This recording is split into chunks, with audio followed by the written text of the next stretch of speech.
Predator, Jałcia, Łowca, a nawet Drapieżca. Również na VHS-ie był taki tytuł. Tak, ale chyba postać naszego ulubionego, jednego z naszych ulubionych kosmitów zna prawie każdy, więc rzeczywiście nie ma co przedstawiać, ale nie było zawsze tak lekko, łatwo i przyjemnie. Otóż oryginał pomysł wziął się stąd. A co by było, gdyby Rocky walczył z E.T.? No właśnie, i na ten pomysł wpadli bracia Jim i John Thomasowie, a reszta oczywiście jest już historią. Odcinki z ciekawostkami, jak i po co powstał dany film, są zawsze intrygujące, gdyż na przykład przy okazji Predatora niewiele osób wie, że oryginalnym łowcą był Jean-Claude Van Damme. Gdzieś tutaj Lincoln pokaże Ci, jak on to wyglądał w tym stroju, no ale rzeczywiście nie zgrało się wiele rzeczy. Otóż sam Van Damme był zawiedziony, że nie może pokazać swoich sztuki walki, że nie będzie go widać, bo oczywiście wiadomo, kostium i tak dalej, i tak dalej. Dodatkowo mdlał, bo bardzo było gorąco w tymże stroju, wiadomo, Meksyk, gorąco i tak dalej, więc Van Damme był bardzo z tym, nie podobało mu się. Dodatkowo Jean-Claude Van Damme miał, ma nadal około 176 cm wzrostu, a Arnold, Sonny Landham, Bill Duke i tak dalej są hopy po prawie 2 metry, więc nie wyglądało to dobrze, żeby obcy w ten sposób traktował innych. Nie mógł pokazać sztuki walki, więc narzekał. Arnold, który miał ogromny wpływ na ten film, w pewien sposób podziękował mu, albo Jean-Claude Van Damme sam podziękował. Różne są informacje. Na planie tego filmu ponoć spotkał jednego z producentów, który zaproponował mu wystąpienie w filmie Krwawy Sport i reszta to już jest historią. Ale rzeczywiście nie wyglądało to dobrze na początek, bo o ile mieliśmy w oryginalnym scenariuszu mieliśmy tylko i wyłącznie Arnolda, miał być tylko i wyłącznie jeden najemnik, który potyka się z Predatorem przez cały czas, ale kiedy przed Arnold wziął to i mówi: słuchajcie, nie podoba mi się to jest bez sensu, to jest słabe, to trzeba zmienić. Ponieważ on był, i w sumie nadal chyba jest wielką gwiazdą, więc stwierdzono, trzeba rzeczywiście zmienić i tak to zrobimy. Studio 20th Century Fox stwierdził, to mamy pomysł, bo bracia Thomasowie nam dostarczyli i musimy teraz zrobić ten kostium, tak jak już mówiłem wcześniej. I wybrano studio, tutaj mam ładnie napisane Boss Studios, żeby wymyślili właśnie, jak ten kostium ma wyglądać. I sprawili, że on wyglądał tak tandetnie, że uwierz mi, że moje wąberowe wąsy, przy tym to jest po prostu rewelacja. Włosy Magdy Gessler też są piękne. I Arnold mówi: słuchajcie, ja przy okazji filmu Terminator pracowałem z takim gentlemanem, nazywa się Stan Winston i ma swoje studio, może jego weźmiemy. Studio chciało, oczywiście 20th Century Fox chcieli zaoszczędzić, bo kiedy zatrudnili Bo Studio, tam wychodziło chyba $700,000 za kostium Predatora, więc zatrudnienie Stana Winstona kosztowało ich $1,5 miliona, czyli 2 razy więcej. I musi być ciekawie, musi być lepiej. A już w tym momencie wszystkie sceny z Predatorem, który jest w kamuflażu, były nakręcone. Więc gdy widzisz film i Predator jest w kamuflażu, to jest właśnie Jean-Claude Van Damme. Nie ma innej opcji. W drodze, kiedy leciał właśnie do Japonii, a obok niego siedział jego kumpel, z którym pracowali wcześniej, czyli James Cameron. Cameron mówi: słuchaj, ja bym chciał zobaczyć coś, co ma kły, takie otwierane. Ja tego jeszcze nigdy nie widziałem. A że w biurze jednego z producentów Stan Winston zobaczył fajny obraz rastafariański, mówi: to może dready i tak dalej. I w ten sposób właśnie powstał Predator, którego my znamy. Kevin Peter Hall został zatrudniony do roli Jałcia. I jak najbardziej w tym momencie wszystko się zgrało, wszystko było pięknie. Obsada skompletowana była w dosyć ciekawy sposób. Otóż tak naprawdę po czasie wiemy, że w tym filmie wystąpiło 3 gubernatorów, bo Arnold Schwarzenegger, Sonny Landham, a także Jesse Ventura byli gubernatorami. W ogóle Sonny Landham to była bardzo ciekawa postać, gdyż chłop na swał, duży facet, ale wytwórnia stwierdziła: nie zatrudnimy Sonny'ego Landhama, dopóki on nie dostanie ochroniarza. Ale co, myślisz, że ktoś w ogóle będzie go chciał zaatakować, że w ogóle będą... Nie, ochroniarza, żeby on bronił jego, żeby nie atakował innych, bo on jest taki porywczy, taki jest napalony. I do tego momentu on nie można było go ubezpieczyć. A dobrze wiesz, że przy okazji filmów akcji to musi być wszystko dograne, musi to pasować, bo przecież tutaj jest tyle rzeczy, które mogą pójść źle. Skoro dostał ochroniarza, i rzeczywiście tak to było. Było już w tym momencie w porządku. Dostaliśmy oczywiście Karla Weathers'a, którego, Rocky kontra E.T., wiadomo, że on grał Apollo Creed'a w serii filmów o Rockim i obsada była naprawdę super świetna. Gdy czekano na nowy kostium, który tam Stan Winston i jego studio tworzyli, nakręcono co tylko się dało, ale finałowa walka, tego się nie da, bo oczywiście musimy mieć już Predatora, który zdjął już wyłączył swój kamuflaż, ale co można było jeszcze nakręcić, to sceny, kiedy Arnold bije się z Predatorem i widzimy tylko jego wizję, czyli tę podczerwień, i to zostało wykonane na sali gimnastycznej. tak, okazało się, że akurat do tego wykorzystali gimnastyka, który jest no, dobry, który jest potrzebny, a i tak niewiele było widać. Z tym tak naprawdę z tą kamerą na podczerwień było dużo problemu, no bo jak się łatwo domyśleć, było gorąco, no i kiedy włączyli ją, no to ludzie się zlewali jak najbardziej z tą całą dżunglą, po prostu był jeden wielki czerwony kolor, więc stwierdzono, ok, musimy coś spróbować, więc zaczęto polewać tę dżunglę wodą z lodem, żeby się odróżniała, żeby było, i tak skończyło się na tym, że no, użyto komputerowo generowanych efektów. Nie wszystko oczywiście, chodzi o to, że podrasowali to w komputerze, żeby to wyglądało ładnie, pięknie i super fajnie, i był to chyba pierwszy film, albo jeden z pierwszych, gdzie na taką skalę użyto kamer no, na podczerwień. Wyszło to świetnie, wyszło to idealnie i sprawiło, że jest dobrze. I to nie tylko tutaj mieliśmy ciekawostki, ponieważ Peter Cullen, czyli głos Optimusa Prime'a, którego oczywiście zna każdy fan, również był głosem Predatora. Otóż jak najbardziej. I to też była wypadkowa, gdyż przy okazji filmu, który wcześniej nagrywał Peter Cullen, tak, ten o King Kongu, gdzie tam właśnie naszej ulubionej małpce udzielił głosu, zdarł swoje gardło. Więc ten dźwięk, który słyszymy Predatora, jak on mówi, to było coś, co on mógł sprawić, że nie będzie go bolało gardło. Mógł najłatwiej, bo tam aż było hardkorowo, aż nawet pluł krwią po nagraniu scen, że tak powiem, dialogów King Konga, jeżeli tak można powiedzieć o dialogu, więc tutaj akurat to była wypadkowa. On stwierdził, ok, to będzie dla mnie najłatwiejsze, najprostsze i no jeszcze bardziej sobie nie zaszkodzę. A dobrze wiesz, że aktor głosowy, no o gardło musi dbać w dwójnasób, więc jak najbardziej to wyszło, to udało się świetnie.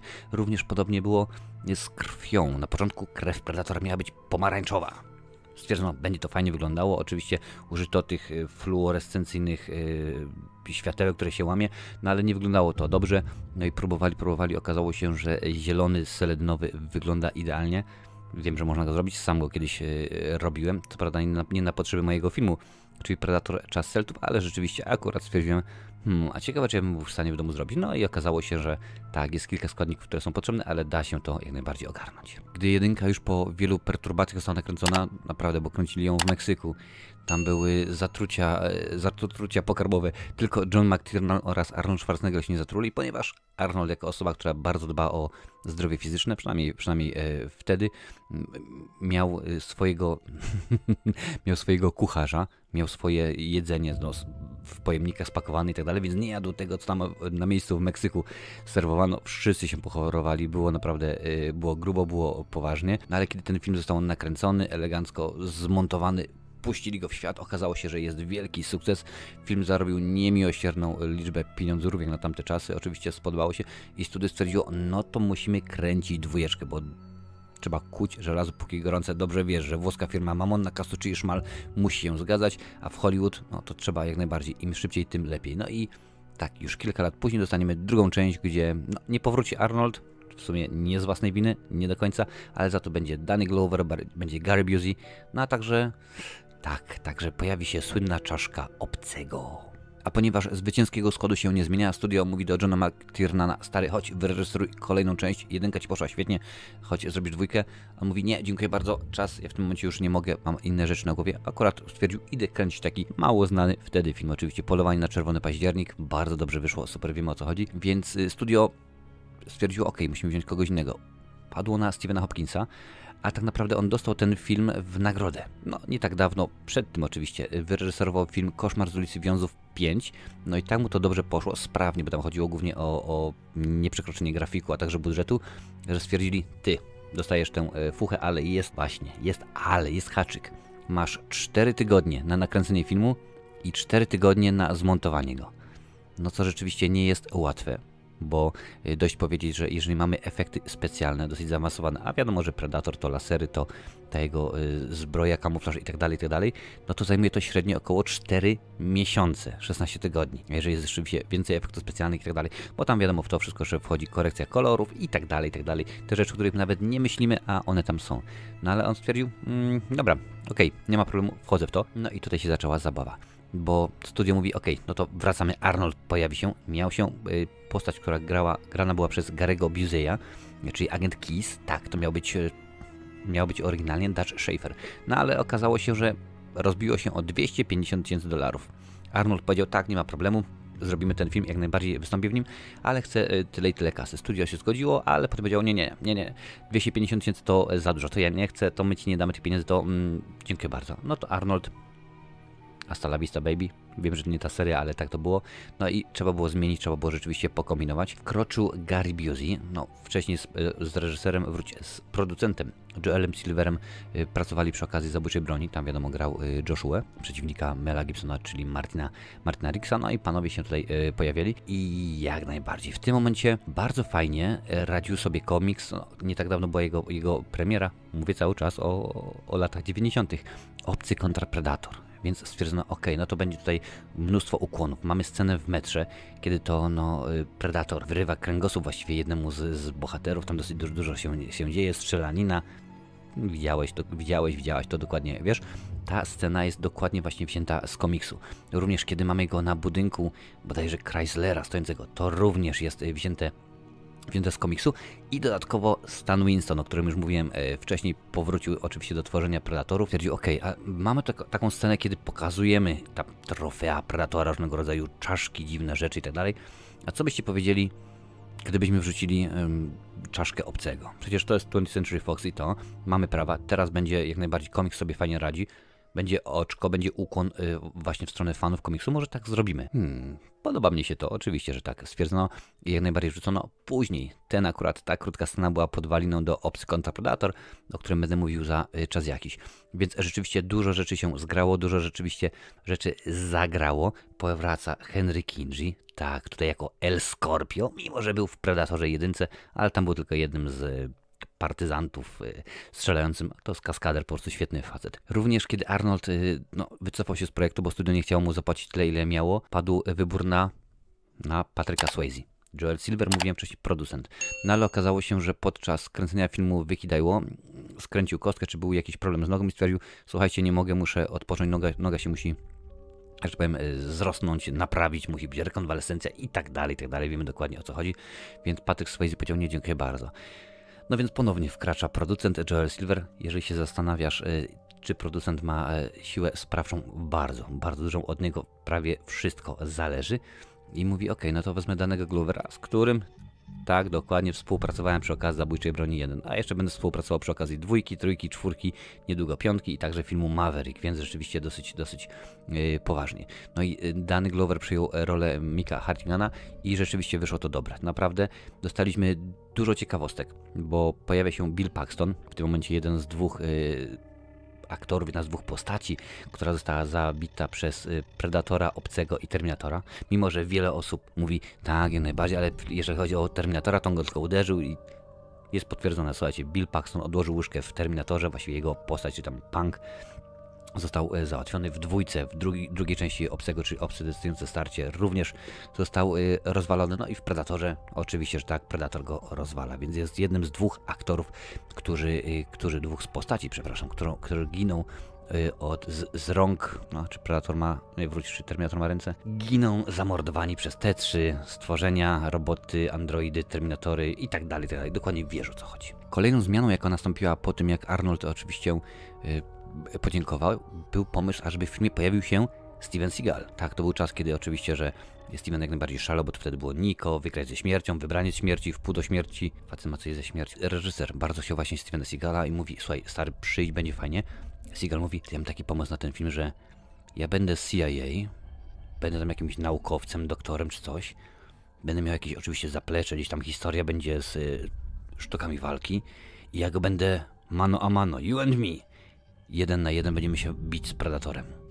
Jak Stephen Hopkins to usłyszał, to powiedział, wiesz co, zarobiony jestem, kurczę, normalnie, a zapomniałem jeszcze, że mam trawę dzisiaj skosić i przychodzą malować mi niebo, więc zawijam się, dziękuję to bardzo. No, podziękowano, Steven Seagal raczej nie dostał tej roli, no i w sumie chyba dobrze, bo nie wyszłoby to chyba nikomu na dobre. No ale Stephen Hopkins się sprawił, ja mówiłem, dużo było fajnych, ciekawych rzeczy. Do sceny, kiedy Predatorowi zostaje obcięta jedna ręka, ściągnięto specjalnie kaskadera z jedną ręką, no tak się akurat stało. Powrócił oczywiście Kevin Peter Hall w roli Jałcia, niestety po raz ostatni, gdyż krótko po nakręceniu tego filmu zmarł, niestety zmarł na AIDS. Problem był taki, że na początku lat 90. nie monitorowano, nie sprawdzano krwi pod względem właśnie zakażenia wirusa HIV. Miał operację i w trakcie operacji przetoczono mu krew, która była zarażona. No niestety nie doczekał premiery tego filmu, a szkoda rzeczywiście. Potem jego żona oczywiście i dzieci dosyć poważnie wzięli się do roboty, zaczęli ta kampania na rzecz HIV, informowanie o co chodzi, no ale tak jakoś się stało, że Kevin Peter Hall niestety nie doczekał premiery, a film sam miał oczywiście, tak jak przy okazji i jedynki, no tutaj było troszkę mniej problemów, mimo że kręcony był w Los Angeles, teraz pewnie by się nie udało to, ale kręcono gdzieś tam w jakichś alejkach, jak patrzysz na ten film i widzisz te alejki, jakieś tam śmieci i tak dalej, to wszystko tam było. Oni nic nie wnosili. Nie wnosili tutaj, mówili, szczury wielkości kotów się pojawiali, ludzie, bo my hałasowaliśmy, strzelaliśmy, tam jakieś wybuchy i w ogóle to się dosyć konkretnie działo. No to ludzie gdzieś tam worki z moczem rzucali, worki z kałem i tak dalej. Hardkorowo było rzeczywiście. A później już sam film, żeby otrzymać certyfikat R, bo taki był planowany, że zawsze będzie od początku R, czyli od 18 roku życia, musiał być przemontowywany 20 razy. Tak, bo zdarzyło się, że studio stwierdziło w wrócie, że MPAA, czyli tak naprawdę jednostka odpowiedzialna za przyznawanie certyfikatów, za każdym razem dawała certyfikat NC17, a to oznacza, że może on tylko i wyłącznie być pokazywany w kinach prywatnych oraz w kinach, gdzie pokazywane są filmy z 3 X-ami. A to krótko mówiąc byłby jak najbardziej kasowy. Tak, to byłaby kasowa porażka, więc 20 razy przemontowany film i wiele osób przez to właśnie mówi, ok, no to dostaliśmy ten film, ale rzeczywiście to nie jest rewelacja, to nie jest dobre. Jedynka była dużo ciekawsza, dużo lepsza. Mi osobiście ta część się dużo bardziej podoba, gdyż dużo więcej wnosi do uniwersum, dostajemy więcej broni, mamy ten smart disk, dowiadujemy się, że Predator ma więcej opcji patrzenia, więcej wizji i tak dalej, tego wszystkiego jest bardzo dużo. Dostajemy w końcu pistolet Rafaela Adoliniego, który ja uwielbiam. No w końcu nakręciłem film, tutaj widzisz, Predator Czas Celtów, który opowiada, jak to Predator wszedł w posiadanie, tak, zgadza się, tego właśnie pistoletu Rafaela Adoliniego. Na końcu wrzucę odnośnik, będzie mogła sobie zobaczyć, jak to wygląda. No ale film okazał się, tak, no niestety porażką. Finansowo dosyć dobrze nie zarobił. 35 milionów budżet, zarobił 57, więc no na zero wyszedł co najwyżej. Krytycy, fani, no nie było za dobrze, nie było za ciekawie, więc na wiele lat odłożono łyżkę. Film naprawdę, seria cała trafiła na półkę. Dostawaliśmy kolejne komiksy, kolejne gry planszowe, gry wideo i tak dalej. No ale nic się nie działo w kwestiach filmu kinowego, aż do czasu, kiedy to Roberto Rodriguez powiedział: słuchajcie, ja mam plan. A było to w połowie lat 90., kiedy on kręcił swój film Desperados z Antonio Banderasem, Salmą Hayek. Ale zaraz, Kruch, przecież mówię dopiero, że lata całe trwały. Tak, lata trwały, ale wtedy, kiedy kręcił właśnie nową wersję filmu El Mariachi, bo El Mariachi to był jego film, jego debiut meksykański, a potem oczywiście w Hollywood zrobił swoją nową wersję, bo tak studio chciało. Powiedział: słuchajcie, mam pomysł. Co byście powiedzieli na to, gdybyśmy nakręcili film o Predatorze w czasach piratów? Kiedy on właśnie, jak najbardziej, tam dowiadujemy się, o co chodzi z tym Rafaelem Adolinim, ponieważ z komiksu się dowiedzieliśmy, że to był pirat, więc film będzie umiejscowiony w XVIII wieku, piraci, Predator i tak dalej. Budżet $200 milionów, lata 90. Studio mówi: nie, dziękuję bardzo, nie ma takiej opcji, odkładamy na półkę. No ale po latach wrócił pomysł, ażeby nakręcić kolejny film, no i studio bierze, patrzy, mówi: okej, mamy pomysł, mamy scenariusz tego Rodrigueza, no może coś z tym zrobimy. Dobra, dzwonimy do niego, mówi: pewnie, nie ma problemu, ale nie będę reżyserował. Czasu nie mam, panie majster, jestem taki zarobiony, jest taki zapierniczy, że nawet nie ma kiedy taczki załadować. Będę go produkował, bo w tym momencie kręcę Maczetę z Danny Trechą w roli głównej. Dany właśnie tam się produkuje, więc mogę co najwyżej wyprodukować. Zresztą widzisz ten film. Na reżysera wybiorę Nimroda Antala. Rzeczywiście facet jest dosyć fajnym, ciekawym, sensownym reżyserem. Może nie powinienem się śmiać, no ale mogę, gdyż Nimrod Antal od czasu Predatora w 2010 roku nakręcił jeden film u siebie na Węgrzech, jakieś 2 albo 3 odcinki różnych innych seriali i coś tam jeszcze. Nic poza tym, także jego kariera, krótko mówiąc, pacnęła, nic się dobrego nie stało. Jak już mówiłem, scenariusz zmodyfikowano i W pewnym momencie no, Danny Trejo, który pojawia się oczywiście w tym filmie, bo tam obsada rzeczywiście jest niesamowita, bo jest Alice Braga, jest Laurence Fishburne, jest Mahershala Ali, w końcu zdobywca 2 Oscarów. No i Danny Trejo dostał scenariusz, dowiedział się, że gdzieś jest, mówi i tutaj w tym momencie wchodzi facet, który wygląda jak Danny Trejo. Więc wziął za telefon, dzwonił do swojego kuzyna, Roberto Rodrigueza i mówi, ty, słyszałem, że w tym filmie Predatory, który teraz będziesz kręcił, masz napisane, że tam będzie występował facet, który ma wyglądać jak Danny Trejo. Powiem ci coś, ja wyglądam jak Danny Trejo, więcej powiem, ja jestem Danny Trejo, więc czemu ja mam nie dostać tej roli? No i oczywiście tak się stało, że Danny Trejo, oczywiście, że tak, pojawił się w tymże filmie. Również miał się pojawić Arnold jako Dutch Schaefer, a także Danny Glover jako Mick Hartigan, no ale się niestety nie zgrało, nie udało się. Ja wiem, że to jest dopiero drugi Predator bez Arnolda, ale podobna sytuacja miała miejsce przy okazji Obcy kontra Predator. Tutaj okazało się, że Arnold był bodajże gubernatorem, no i stwierdził, bardzo bym chciał, ale niestety nie mogę. Ale mimo to w pewien sposób uwzględniono jego obecność na tym świecie, bo akcja oczywiście dzieje się na jednej z planet poza Układem Słonecznym, można się łatwo domyśleć. Mnóstwo pułapek, które się pojawiają w tym filmie, które są wykorzystywane, właśnie są niemalże identyczne do tego, co Dutch Schaefer zaproponował w pierwszej części, co on wymyślił na potrzeby Predatora, więc w domyśle jest, że Dutch kiedyś się na tym świecie pojawił. Podobnie było z Danny Gloverem, no ale akurat tutaj się nie zgrały bodajże grafiki, więc akurat nie udało się, no niestety. Ale to oczywiście nie koniec tego, co się nie udało. Josh Brolin również, no, Thanos wiadomo, miał tam Cable z Deadpoola, no między innymi i mnóstwo jeszcze innych filmów miał się również pojawić, no ale nie zgrało się. Miał oczywiście wystąpić w roli Royce'a. Ta trafiła tak naprawdę do Adriana Brody'ego, który no, dosyć konkretnie przypakował, wygląda dosyć poważnie, dosyć zawodowo. Roberto Rodriguez, który napisał scenariusz, no, nową wersję swojego scenariusza, oczywiście wybrał reżysera, a także produkował ten film z racji swojego studia Troublemaker Studios, tak się to ładnie nazywał, stwierdził, ok, my będziemy pamiętali o 1, o 2, ale to, co było w Obcy kontra Predator, całkowicie odkładamy na bok, to nie istnieje. Ten film jest pomyślany jako kontynuacja do właśnie 2. Jest to kolejny film. Zastosowano oczywiście zabieg, który no, między innymi James Cameron zrobił przy okazji drugiego Obcego. Tam 1 to było Alien, 2 Aliens. Wiadomo, obcy 8 pasażer Nostromo, obcy decydujące starcia, tylko jedna literka. Więc stwierdził, ok, skoro mamy Predator, to damy Predatorzy. No i tak akurat stwierdzono, będzie super. Na szczęście nasi tytułolodzy nie stwierdzili, że będzie to Predator, decydujące starcie, albo coś takiego. To by dopiero byłoby zabawne, no ale jakoś tak to wyszło. Film mieszany naprawdę miał odbiór wśród fanów i krytyków. Kasowo nie było rewelacyjnie, bo przy budżecie 40 milionów 127 milionów zarobił.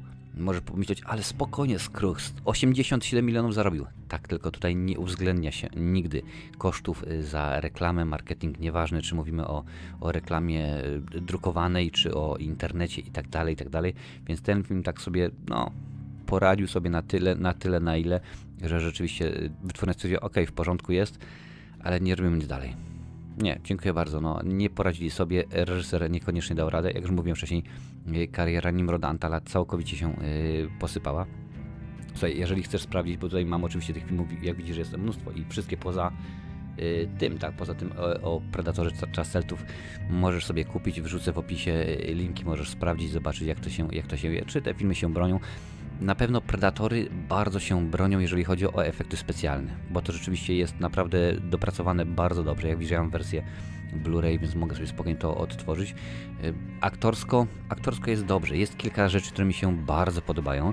Na przykład Oleg Taktorow, który występuje w tym filmie jako rosyjski najemnik.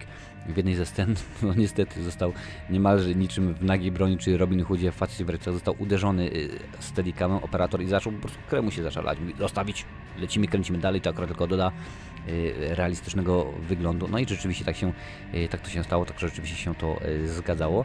Dostajemy no super Predatory, można by powiedzieć, nowe rzeczy, nowe informacje się dowiadujemy, a ja zawsze bardzo sobie cenię, kiedy uniwersum rośnie, rozrasta się, dowiadujemy się dużo więcej ciekawych rzeczy.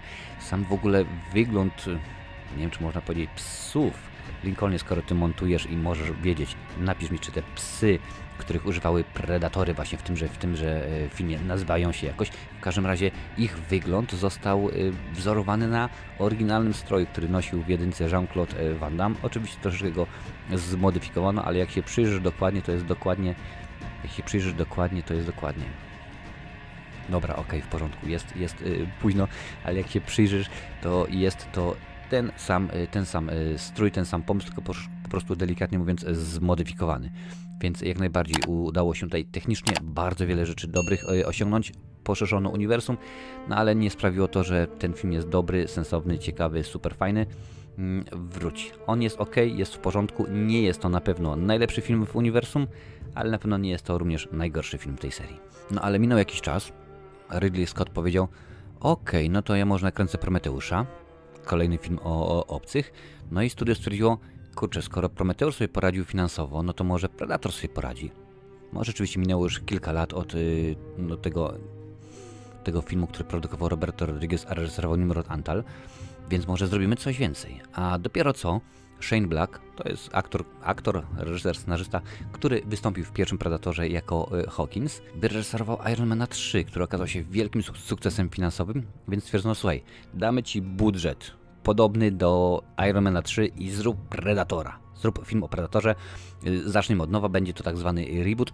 Nie, mówi Shane Black, nie będzie to reboot, będzie to kolejny film w cyklu, 4. część, ale co ważne, nie zapominamy o Obcy kontra Predator. Również to jest bardzo ważne, ponieważ części rzeczy z tego filmu się pojawią. No i stwierdzono: ok, zrobimy w ten sposób. No i dostał Shane Black mnóstwo pieniądzów, $88 milionów na to, żeby zrobić film o Predatorze. Dostał wolność artystyczną. Chciałbyś rzec, nie dostał jej, bo o tym będzie oczywiście za chwilę, ale stwierdził: ok, robimy film, robimy nowy film, dobry film, mocny i będzie pięknie. No nie będzie. Bo o ile zgadza się mnóstwo rzeczy, bo jak już mówiłem, ten film nawiązuje i kontynuuje. Pojawia się doktor Agent Keys. I jeżeli sobie przypomnisz, Gary Busey, który wystąpił w drugiej części, grał właśnie agenta Keysa, a tutaj mamy jego syna, który jest grany przez Jake'a Buseya. Jego syna również, więc takie podwójne, taka incepcja się nam robi, ale rzeczywiście zgadza się. Dostajemy mnóstwo informacji. Predatory pojawiają się różne. Mamy biomaski oryginalnego Predatora, więc pojawia się również. Oprócz tego, że pojawił się w Predatorach oryginalny Predator, to tutaj mamy takiego również. Mamy bronię. Między innymi ta, którą Sana Latan, ta, która wystąpiła w Obcy kontra Predator, używa ten po prostu Keys tam z ogonem obcego na końcu. Ta broń się pojawia. Mnóstwo jest odnośników naprawdę do całej serii. Get to the choppers! Nie do chopper, nie chopper, tylko helikopter, tylko chopper, w sensie choppery, motorki. To się pojawia jak najbardziej. Takich rzeczy jest dużo. If it bleeds, we can kill it, do it i tak dalej, dokładnie wiesz. Miał się oczywiście pojawić Arnold po raz wtóry. No to jest chyba motyw przewodni, to jest clue dzisiejszego odcinka. No ale stwierdził: nie, ja się nie pojawię tylko i wyłącznie w epizodzie, bo pomysł był taki, kiedy film się już kończy, no wiadomo, nasi bohaterowie przeżywają, zabijają tam tego super hybrydowego Predatora, nie plugin, nie żaden elektryczny, tylko zwykły hybrydowy, ulepszony przez DNA Predator. No i McKenna właśnie ze swoim synem sobie siedzą tam gdzieś w karetce, opatruje ich Dr. House. Miał się wtedy wylądować helikopter, z niego wysiada właśnie Dutch Schaefer, podchodzi do nich, no i pewnie myślisz: come with me if you wanna live. No niekoniecznie, ale mówi: słuchajcie, wy dwaj, wy pójdziecie ze mną. A młody mówi: a ja? Zwłaszcza ty. No i w tym momencie wsiadają do helikoptera, odlatują w kierunku zachodzącego słońca i to miała być tak naprawdę... To miał być zaczątek kolejnej części, w której to oczywiście Dutch Schaefer miał się pojawić. I nie tylko on, ale również i młody McKenna, czyli chłopak ze spektrum autyzmu, miał się pojawić, mieli grać główne role, ale okazało się, że Arnold mówi: nie. Co? Ja w epizodzie? Ja, Arnold? Nie ma takiej opcji. No i dziękuję bardzo, trzeba było zmienić. Kolejnym zakończeniem, które już było nakręcone. Oczywiście, że tak było. Połączenie tego filmu z uniwersum obcego.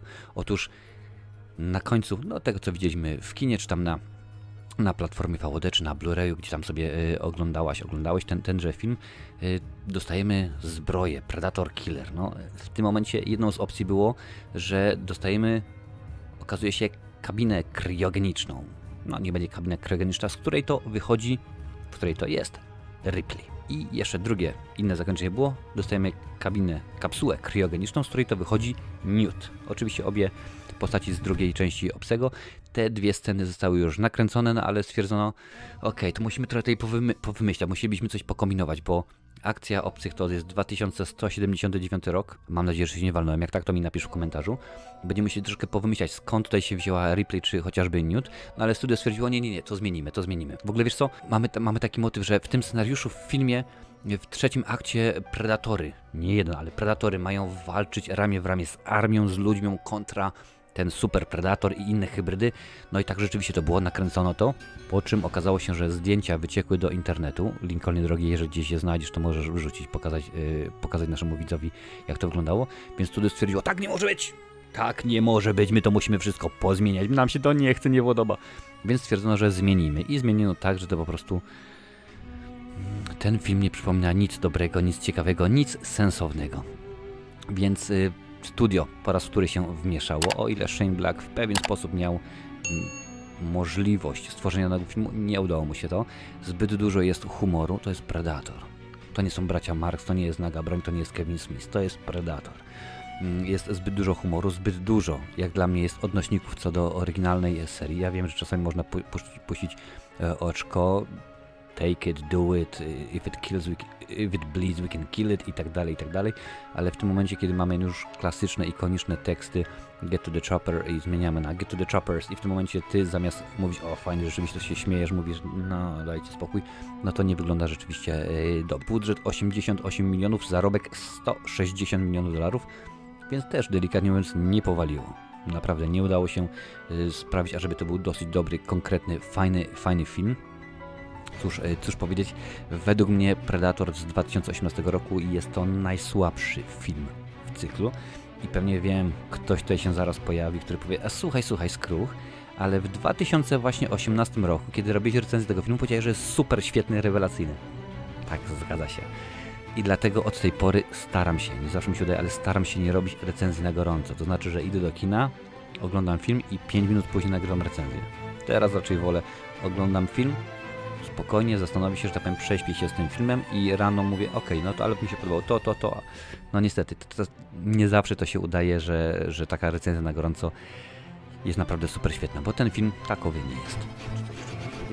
Dodatkowo, żeby ten film połączyć ze światem obcych, no wiadomo, Weyland-Yutani między innymi, postanowiono, że François Yip, która tutaj się pojawia w tym filmie, a w Obcy kontra Predator wystąpi w roli pani Yutani, również wystąpi, ale jej dialog, jej sceny zostały ucięte. Tam miało być to w ten sposób, że ona tam się pojawia, tutaj jest tracking supervisor, czyli osoba odpowiedzialna za, powiedzmy, śledzenie, no niech tak zostanie.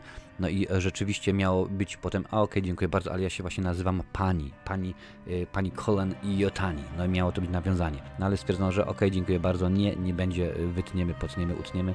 Ten film bardzo ucierpiał na to, że go pociechano, nawet pojawia się Hunter's Moon, czyli księżyc drapieżców, no niech tak będzie. Prawie każdy chyba film o Predatorze, nawet ten ma księżyc w pełni, który tam gdzieś rzeczywiście się pojawia. No i nie udało się nic. I tak na dobrą sprawę, scena może nie po napisach, która pojawia się w tym filmie, a jest rzeczywiście zrobiona bardzo szybko, która jest zapowiedzią kolejnego Predatora. Tak to miało miejsce oczywiście przy okazji Predatorów również. Sprawiła, że dziękuję bardzo. Również na wiele lat, ale mniej tym razem zostały odłożone pomysły o Predatorze, ażeby zrobić kolejny film, aż do czasu, kiedy 20th Century Fox zostanie kupione przez Disneya i stanie się 20th Century Studios. No i wtedy Disney stwierdzi, no to musimy troszeczkę wymyślić na nowo całą tą serię, no bo przecież rzeczywiście Predator, to popatrzcie, w tym momencie mamy już 5 filmów pełnometrażowych, mamy 2 filmy z cyklu AVP, są komiksy, są gry, są koszulki, mnóstwo płyt DVD, Blu-ray i tak dalej. Tutaj nie widzisz, ale tutaj są akurat popy, a także figurki predatorowe. No tego jest całe mnóstwo, więc trzeba tą serię ożywić, no bo wiadomo, że włoska firma Monna Casu, czyli Szmal, musi się zgadzać, tak samo jak się musi zgadzać ilość subów na kanale, więc jak lubisz Predatory i chcesz więcej takich materiałów, daj suba, włącz dzwonek z opcją wszystko, więc musimy nakręcić kolejny film i ten oto sposób dostaniemy Predator Prey. I to będzie zagwozdka, ponieważ no, nie będzie to kontynuacja, a będzie to tak zwany prequel, czyli do wszystkich filmów. Czyli dowiemy się, co stało się z Predatorem 300 lat temu. Dosyć ciekawie. I domyślam się, od premiery minęło może z pół roku. Do dzisiaj zapewne 20th Century Studio i Disney plują sobie w brodę, że stwierdzili, no to my tego Predatora wrzucimy na Hulu. No oczywiście tam, gdzie nie ma Hulu, czyli poza Ameryką, będzie on dostępny na Disney+. Nie był to film pokazywany w kinie i to wielki błąd, gdyż na Hulu jest to premiera film wszechczasów. Do tej pory pobił wszelkiego rodzaju rekordy, rankingi i tak dalej. Nic nie powstrzymało. Najlepiej oglądany film, najlepiej oceniany od bodajże 20 lat film o Predatorze i rzeczywiście dostajemy Predatora, który potyka się z Comanchami, z Indianami. Wiele osób myślało, ale to nie będzie dobre, to nie może być fajne. Ja jako osoba, która swój film o Predatorze fanowski umiejscowiła w XVIII wieku, stwierdziłem, że to może być rzeczywiście bardzo dobry pomysł, bo też pamiętaj, że gro osób patrzy na ten film i mówi, ale nie, no popatrzcie, przecież on w Predatorze z Arnoldem robił to, w Predatorze z Danny Gloverem robił to i tamto miał takie uzbrojenie, ale to się dzieje 300 lat przed tymi wydarzeniami, więc jak najbardziej jego uzbrojenie, jego techniki są prymitywne, dlatego między innymi zostało wytłumaczone, czemu Predator, który tutaj się pojawia, tak zwany Pheromone Predator, czemu on na przykład na początku zabija węża, królika, jakieś wilki i tak dalej, bo najprawdopodobniej jest to jego pierwsza wizyta na Ziemi. Jak dobrze wiesz, predatory posiadają biomaskę, która ma tutaj kamerę i różnego rodzaju innego czujniki, które wszystko rejestrują. Wszystko potem to jest oczywiście przekazywane do komputera głównego, gdzie inne predatory to analizują, sprawdzają, ok, w tym momencie wiemy, jak już mamy walczyć z wilkiem, wiemy, jak walczyć z niedźwiedziem, który też się również, a niech będzie, który również się tutaj pojawia, jak walczyć z człowiekiem, z ksenomorfami i tak dalej.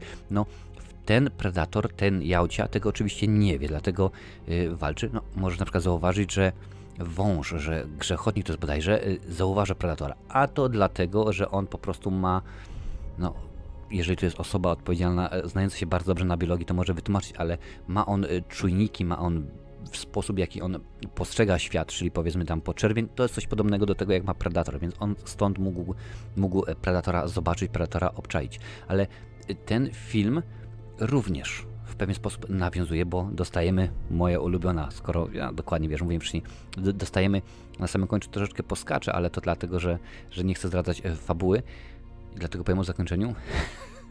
Niech będzie.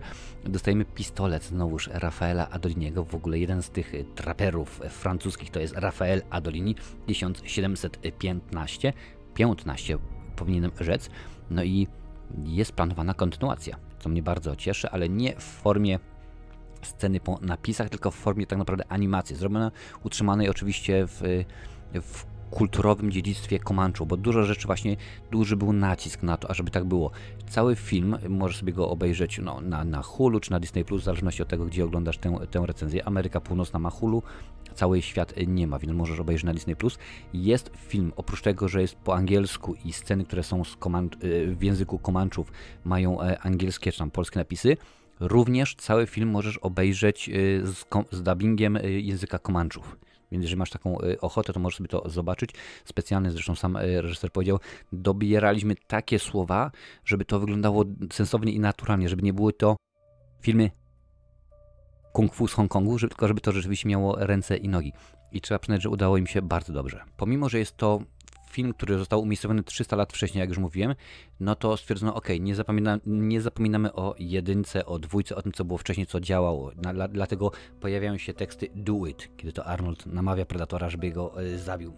If it bleeds, we can kill it, również jest. Kiedy nasza bohaterka podaje pewnego rodzaju zioło jednemu z rannych ludzi i ono obniża temperaturę ciała i Predator go nie widzi, it can see him, czyli to znowuż nawiązanie do Arnoldika, który był ubrudzony błotem i Predator go nie mógł widzieć. Oczywiście ja wiem, że pogromcy mitów sprawdzili to i okazało się, że to jest bzdura, bo to błoto się dosyć szybko grzewa, ale na potrzeby tego filmu jak najbardziej to można było zrobić.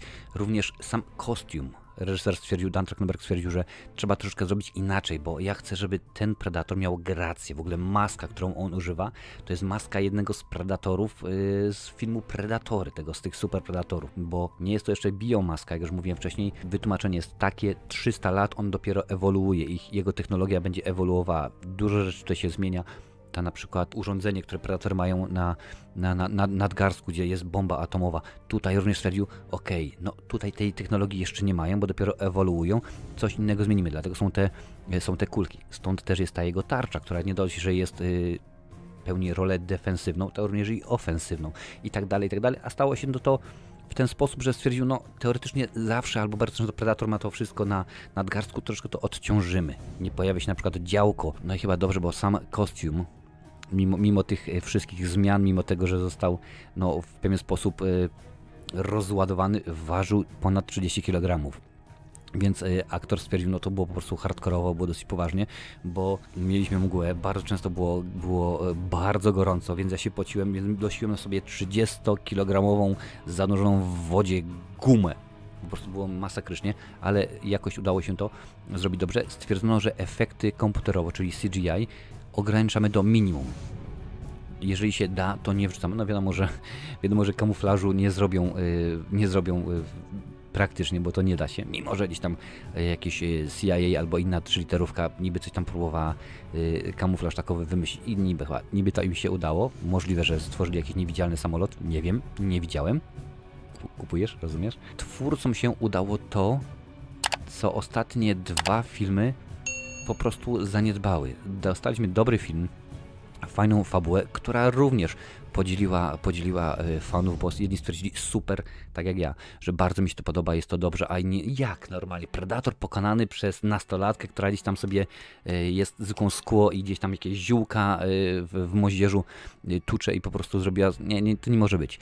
W każdym razie ja jestem z tego filmu bardzo zadowolony, bo według mnie jest to dobra część, no i mam nadzieję, że Ty również. W ogóle napisz mi w komentarzu, co myślisz, czy Predator Prey jest super świetny. No, za chwilę usłyszysz, co myślę o pozostałych filmach, czyli powiedzmy mój ranking, no ale według mnie Predator Prey to jest jeden z lepszych w cyklu. I póki co Predator Prey konkluduje nam filmy o naszym ulubionym Jałcia, jedynym Jałcia, jakie znamy we wszechświecie, ale ponieważ dosyć, no nie mogę powiedzieć, że dosyć dobre pieniądze zarobił, no bo rzeczywiście film jest dostępny na platformie streamingowej, nie było go w kinach, nie ma go na DVD, Blu-rayu, jak będzie to na pewno sobie, jak to mawia siostra Anastazja, drogą kupna nabędę, bo rzeczywiście mi się to bardzo podoba, ale to na razie konkluduje, ale nie oznacza, że jest to koniec, bo skoro film został dobrze przyjęty przez widzów, przez krytyków, no to kolejna część oczywiście, że tak jest tylko kwestią czasu, więc mam nadzieję, że pójdą po rozum do głowy, stwierdzą, ok, kręcimy kolejną część, ale kolejna część już będzie w kinach i apeluję do Was tutaj 20th Century Studios i Disney, chcę kolejną część w kinie, a nie, mimo że mam dosyć dobry telewizor i w ogóle kino to mimo wszystko kino, to jest dla mnie magia, to jest coś pięknego. A teraz pora na ocenę moją filmów Predatora.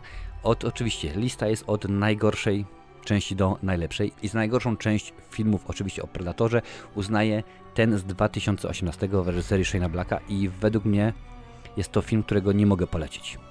Krótko mówiąc, to oznacza ocena niższa niż 5 na 10. Naprawdę to jest film słaby, nic się nie zgadza. O ile aktorstwo jest w porządku, no to fabuła, humor, nie, to po prostu to nie jest dobre kino, naprawdę to nie jest świetna sprawa. To jest film, który można sobie jak najbardziej odpuścić, bo nie tego oczekiwałem. Na 4. miejscu, i to jest film, który już jak najbardziej polecam, jest film Predatory z 2010 roku w reżyserii Nimroda Antala, produkowany przez Roberto Rodrigueza z jego kuzynem danym Tacos Trejos w roli jednej z ról oczywiście głównych. Na 3. miejscu. Na 3. miejscu umieszczamy film Predator Prey. Rzeczywiście jest to według mnie bardzo dobry film, naprawdę topka zdecydowanie. Na 2. miejscu, i tutaj wielu osób zaskoczę, pierwszy Predator. I według mnie najlepszym Predatorem jest 2. część z Danny Gloverem, a to dlatego, że dosyć ciekawa jest fabuła, podoba mi się jak uniwersum się rozrasta, a dodatkowo ten ukłon w stronę jedynki, w stronę komiksu, gier wideo i tak dalej, to wszystko sprawia, że jak dla mnie Predator 2 jest najbardziej koherentnym, spójnym i ciekawym filmem, a dodatkowo nakręcić taki film w 4 tygodnie, zmontować go w 4 tygodnie, domyślam się, że gdyby Hopkins miał, tak samo jak przy okazji pierwszej części, dużo więcej możliwości, mimo że produkcja trwała dużo dłużej, no to akurat samo kręcenie i montaż nie było aż takie dobre.